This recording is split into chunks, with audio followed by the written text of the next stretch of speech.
ஆனந்தி, நாம் இப்போது பார்த்துக் கொண்டிருக்கக்கூடிய அந்த காட்சியானது நாடாளுமன்ற வளாகத்தில் ராம் மந்திர் தீர்த்த கஷேத்ரா அறக்கட்டளையின் சார்பாக உத்தரப்பிரதேச மாநிலம் அயோத்தியில் உள்ள பாபர் மசூதியை இடித்துவிட்டு கட்டப்பட்ட அந்த ராமர் கோயிலில் உள்ள உண்டியலில் உள்ள பணத்தை திருடியதாக இப்போது சிறப்பு விசாரணை குழு விசாரணை நடைபெற்று வருகிறது.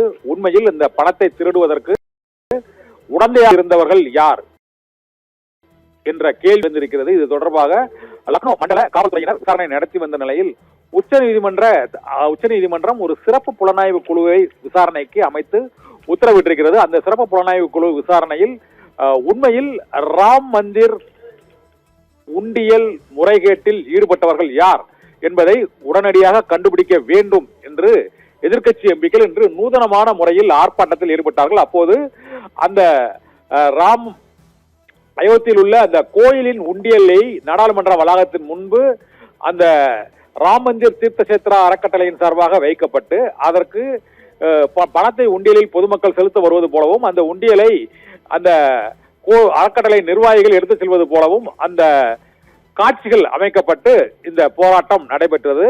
இந்த நூதனமான ராம் மந்திர் தீர்த்த கஷேத்ரா அறக்கட்டளையின் சார்பாக அளிக்கப்பட்ட புகாரின் அடிப்படையில் நடைபெற்ற அந்த ராம் மந்திர் உண்டியல் பண முறைகேடு தொடர்பாக உண்மை குற்றவாளிகளை கண்டுபிடிக்க வேண்டும் என சமாஜ்வாதி கட்சியினர் மற்றும் காங்கிரஸ் உள்ளிட்ட எதிர்க்கட்சிகள் நாடாளுமன்ற வளாகத்தில் இன்று போராட்டத்தில் ஈடுபட்டார்கள். அந்த அயோத்தி ராமர் கோயிலில் உண்டியல் பணம் களவாடப்பட்ட நிகழ்வை சித்தரிக்கும் வகையில் அங்கு எம்பிக்கள் அந்த உண்டியலில் பணத்தை பொதுமக்களிடமிருந்து பெற்று அந்த பணம் எண்ணும் போது திடீரென ஒரு 80 லட்சம் ரூபாய் காணாமல் போய்விட்டது, கண்டுபிடிக்கப்பட்டது. இந்த காலமானது 2021 ஜனவரி முதல் 2022 மே இந்த காலகட்டத்தில் உண்டியலில் பணம் எவ்வளவு பணம் கொடுக்கப்பட்டது, மக்களால் செலுத்தப்பட்டது, எவ்வளவு பணம் காணாமல் போனது என்ற விவரம் மறைக்கப்படுவதாக இப்போது எதிர்க்கட்சிகள் அங்கு குற்றச்சாட்டுகளை எழுப்பி வருகிறார்கள்.